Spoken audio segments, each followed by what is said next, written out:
BA second year. इसमें आपके paper है मानव एवं आर्थिक भूगोल। इस पेपर में एक टॉपिक है विश्व के कृषि प्रदेश। तो इसमें आपको विश्व के 13 कृषि प्रदेश हैं मुख्य, उनका आपको अध्ययन करना है। ठीक है, तो सबसे पहले हमें देख लेते हैं कृषि प्रदेश होते क्या है। ठीक है, तो कृषि जो है यहाँ पर आपको दिखाई दे रहा है, कृषि के स्वरूप को ये लिखा हुआ है। निर्धारित करने वाले कारक जो है वो कई सारे कारक, जैसे जलवायु कैसी है उस क्षेत्र की, मिट्टी, उत्साहवत, सामाजिक आर्थिक कारक कैसे हैं। मतलब किसी भी स्थान पर जो कृषि होती है वो इन सारे कारकों से प्रभावित होती है। मतलब ये कारक कहाँ पर कैसे हैं, वैसी यहाँ पर फसलें बोई जाती है या उसी प्रकार की यहाँ पर खेती होती है। ठीक है, जैसे जलवायु कैसी है उस स्थान की, ठीक है, तापमान, वर्षा वगैरह, मिट्टी कैसी है, काली, पीली, लाल, ठीक है, इस तरह से। तो ये जो उत्साहवत वगैरह है, ये सारे कारक जो है इनसे डिसाइड होता है कि वहाँ पर किस प्रकार की खेती होगी। ठीक है, और कृषि प्रदेश और कृषि के प्रकार में क्या अंतर है। कृषि के प्रकार मतलब है एक ही तरह की खेती। ठीक है, जैसे एक कृषि तो हो गई मिश्रित कृषि या जीवन निर्वाह कृषि, मतलब खुद के जीवन यापन के लिए। मिश्रित कृषि मतलब पशु और जो खेती है दोनों एक साथ मिक्स पाई जाती है वहाँ पर। तो इस तरह से खेती के प्रकार होते हैं।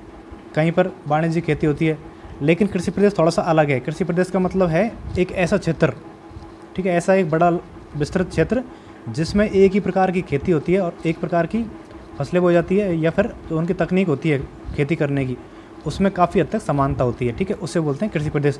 जैसे भारत का बंगाल, बिहार और यूपी वाला जो एरिया है, ये एरिया खेती की दृष्टि से एक कृषि प्रदेश में आता है, क्योंकि यहाँ पर क्या है, यहाँ पर मुख्य फसल जो है वो है चावल की। ठीक है, तो चावल की मुख्य फसल है। इसके अलावा जो खेती करने का तरीका वो भी लगभग सेम है। जैसे मतलब परंपरागत तरीके से खेती होती है यहाँ पर।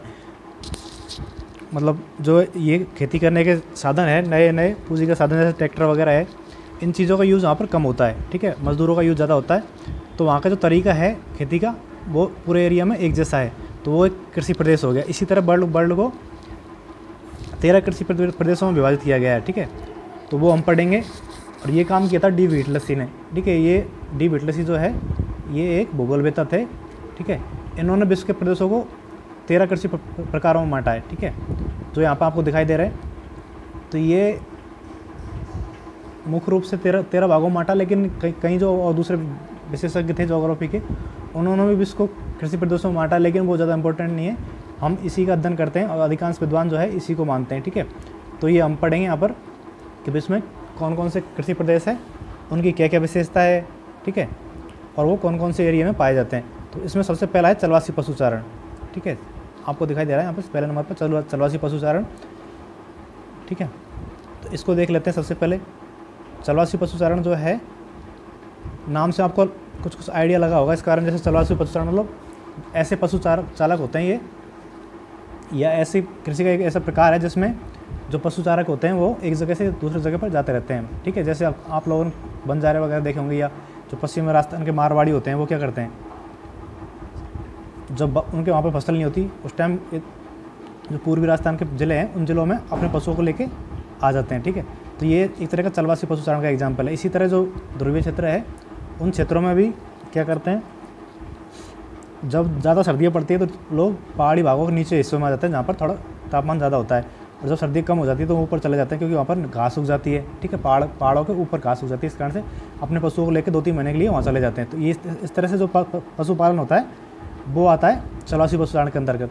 और पशुपालन आपको याद रखना है कि ये भी खेती का पार्ट है। ठीक है, आप कहोगे खेती का प्रदेश कैसे हो गया ये। ठीक है, तो ये आपको याद रखना है, ये भी एक कृषि का प्रकार है चलवासी पशुचारण। ठीक है, इसमें आप यहाँ पर बाकी डिटेल आप आराम से खुद पढ़ सकते हो। जैसे ये होता है मुख्य रूप से अफ्रीका, एशिया के शुष्क प्रदेश जो है, मतलब रेगिस्तानी टाइप के जो इलाके हैं उन इलाकों में एक टुंड्रा क्षेत्र जो है वहाँ पर भी होता है। टुंड्रा क्षेत्र वहाँ क्यों होता है, क्योंकि वहाँ पे फसल करना मुश्किल है। ठीक है, वहाँ पर फसल उगाना मुश्किल होता है, इस कारण से वहाँ पर लोग पशुपालन करते हैं। ठीक है, और आगे लिख रहा है इसमें अधिक शुष्क भागों में गाय एवं बैल पाले जाते हैं, ऊंचाई वाले क्षेत्रों में रेंडियर एवं कैरिबू पाए जाते हैं। तो ये रेंडियर एवं कैरिबू क्या है, ये भी एक जानवर है। इनको लोग पशु के रूप में पालते हैं। जैसे क्या करते हैं, इनसे खाल वगैरह निकाल लेते हैं, इनकी जो दांत वगैरह है, हड्डी वगैरह, उनका यूज़ करते हैं, और इनसे दूध वगैरह का भी यूज़ करते हैं, इनसे परिवहन का यूज़ करते हैं, इनको गाड़ियों में जोड़ के इनको चलाते हैं। इस तरह से वहाँ इनका यूज़ करते हैं। आगे है इसमें चलवासी पशुचारण एक विशेष क्षेत्र में केंद्रित होता है। ठीक है, और ग्रीष्म ऋतु के आगमन के साथ ही बड़े पैमाने पर स्थानांतरित होता है। मतलब मैंने आपको बताया था कि पहाड़ों से ग्रीष्म ऋतु जैसे आई ये नीचे आ जाते हैं और इस तरह से ये स्थानांतरण करते रहते हैं। ठीक है, सेकंड नंबर पे आप लोगों के है यहाँ पे व्यापारिक पशुपालन। तो व्यापारिक पशुपालन जो है ये भी नाम से क्लियर, काफ़ी हद तक क्लियर हो रहा है। जैसे चलवासी पशुचारण में तो क्या हो रहा था, उसमें ये हो रहा था एक जगह से दूसरी जगह पर पशुचारक जा रहे थे। व्यापारिक मतलब व्यापार के लिए पशुपालन। ठीक है, तो व्यापार के लिए पशुपालन ये होता है मुख्य रूप से शुष्क प्रदेश, पंपास बेल्ट तथा डाउन्स। ये आप लोगों ने फर्स्ट ईयर में पढ़े होंगे, पंपास बेल्ट डाउन। ये क्या है, घास के मैदान है। ठीक है, तो घास के मैदान है तो वहाँ पर क्या है, पशुपालन आसान है क्योंकि वहाँ पर बड़ी बड़ी घासें पाई जाती है। तो ऐसे इलाके जो है घास के मैदान वाले इलाके, वहाँ पर होता है व्यापारिक पशुपालन। इस प्रकार के पशुपालन में प्रत्येक कुछ विशेष प्रकार के पशु पाले जाते हैं। जैसे कुछ किसी इलाके में गाय पाली जाती है, किसी इलाके में भैंसें वगैरह है उनका यूज़ करते हैं, किसी और भेड़े हैं। इस तरह से जो एक विशेष प्रकार के पशु जो है वो पाले जाते हैं एरिया में। ठीक है, इन प्रदेशों में विस्तृत क्षेत्र में चारागाह का विस्तार होता है। मतलब बड़े बड़े चारागाह पाए जाते हैं क्योंकि घास क्षेत्र है, ये इलाका पूरा जो है घास क्षेत्र है, इस कारण से यहाँ पर बड़े बड़े चारागाह पाए जाते हैं। आगे इसमें पशुओं की देखभाल व्यापारिक ढंग से की जाती है, मतलब कॉमर्शियल रूप से, मतलब व्यापार के उद्देश्य से। मतलब जो इनके सामान है, जो दूध वगैरह है, पनीर वगैरह है, उसका उत्पादन जो इसलिए किया जाता है क्योंकि उसका व्यापार किया जा सके। ठीक है, इसके बाद है ऊन, चमड़ा या मांस का निर्यात किया जाता है। तो ये भी इसका अंग हो गया, व्यापारिक दृष्टि से किया जाता है इस कारण से। ठीक है, इसमें आगे है पूंजी एवं श्रम की कम आवश्यकता होती है। ठीक है, तो ये पूंजी एवं श्रम की कम आवश्यकता इसलिए होती है क्योंकि इसमें तकनीक का अधिक यूज़ नहीं होता। जो पशु है उनको पालकर और उनके ऊन, चमड़ा, मांस वगैरह जो भी होता है इजीली उसको निर्यात कर दिया जाता है। ठीक है, इसमें श्रम वगैरह की ज़्यादा आवश्यकता नहीं है क्योंकि इसमें कोई ऐसा काम है नहीं है जिसमें ज़्यादा श्रम की आवश्यकता हो। ठीक है, तीसरा नंबर पर है स्थानांतरणशील कृषि। ठीक है, इसको इंडिया में क्या बोलते हैं, ज़ूमिंग कृषि। जो पूर्वी राज्य, उत्तर पूर्व के राज्य है वहाँ पर इसको ज़ूमिंग कृषि बोला जाता है। तो इसमें मुख्य रूप से क्या आता है, इसमें ये एक प्रकार की आदिम कृषि है। मतलब ये बहुत प्राचीन काल से हो रही है। ठीक है, दूसरा इसमें ये है, ये उष्ण आर्द्र प्रदेशों के पहाड़ी क्षेत्रों में होती है। मतलब जो अधिक वर्षा वाले क्षेत्र है उन क्षेत्रों में पहाड़ी एरिया जो है, या फिर जो वन वाले इलाके हैं उन इलाकों में जो जनजाति वाले लोग हैं वो करते हैं। जैसे जो आदिवासी है, वनवासी है, जो जंगलों में रहते हैं लोग, वो इस प्रकार की खेती करते हैं। ठीक है, इसमें 2-3 वर्षों के अंतराल पर खेत बदलते रहते हैं। मतलब यहाँ पर क्या करते हैं लोग, जंगलों को जला देते हैं पहले तो, और वहाँ पर खेती करते हैं 2-3 साल, फिर उसका उपजाऊपन कम हो गया उसको छोड़ के चले जाते हैं।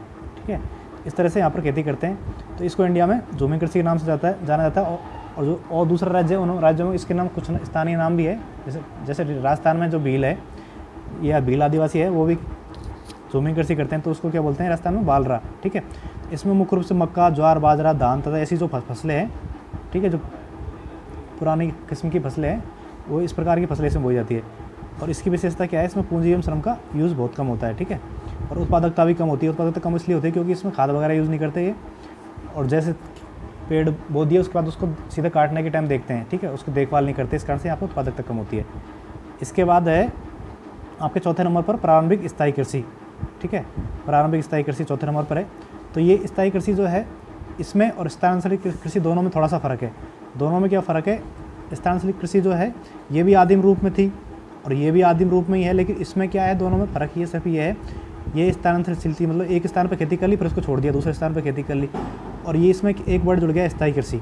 स्थायी मतलब एक ही स्थान पर रुककर खेती करते हैं। तरीका दोनों का एक ही है, फसलें भी लगाओ दोनों में एक जैसी बोई जाती है, लेकिन अंतर सिर्फ दोनों में यही है, उसमें लोग खेत चेंज करते रहते हैं, और नीचे वाली जो है इसमें लोग खेत चेंज नहीं करते। इसमें एक ही स्थान पर घर बसा लेते हैं और उसी स्थान पर उसके आसपास जो खेत होते हैं उसमें खेती करते हैं। ठीक है, तो इसमें एक वर्ड है स्थायी वर्ड, इससे आपको इसको याद रखना है। इसमें स्थानांतरणशील था, इसका मतलब एक जगह से दूसरे स्थान पर जाना होता है। ठीक है, उससे आप उसको याद रख सकते हो।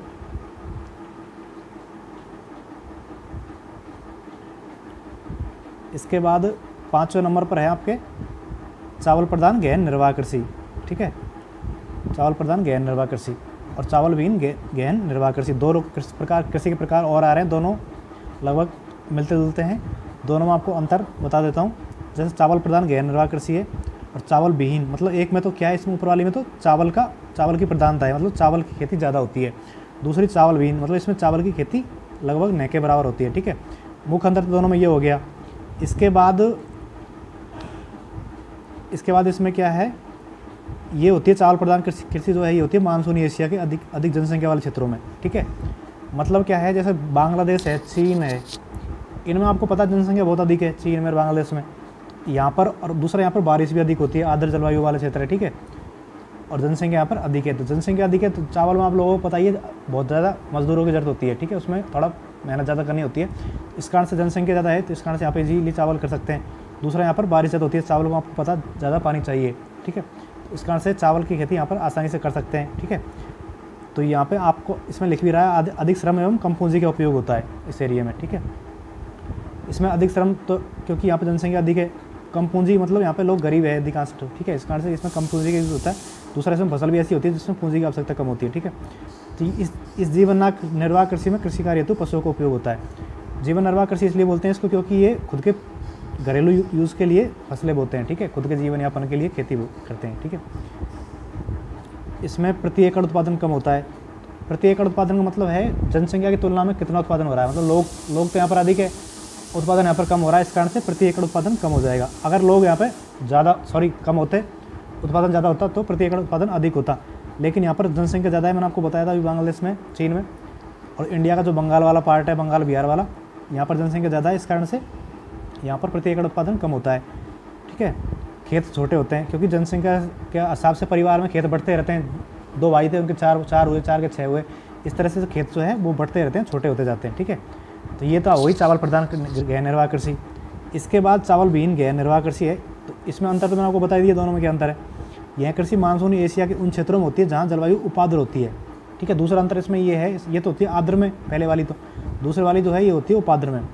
उपाद्र मतलब थोड़ी उससे कम वर्षा होती है यहाँ पर, ठीक है। कम वर्षा होने के कारण यहाँ पर चावल की खेती करना मुश्किल होता है, ठीक है। और जनसंख्या भी थोड़ी उससे कम होती है, ठीक है।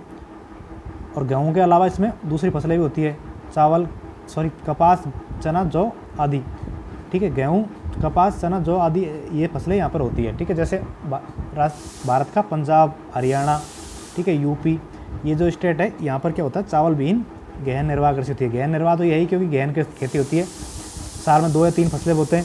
निर्वाह कृषि खुद के जीवन यापन के लिए करते हैं, इसलिए इसको निर्वाह कृषि बोल दिया। इस तरह से आपको नाम के आधार पर इसका आंसर पता चल जाएगा इसमें क्या होता है अंदर, ठीक है।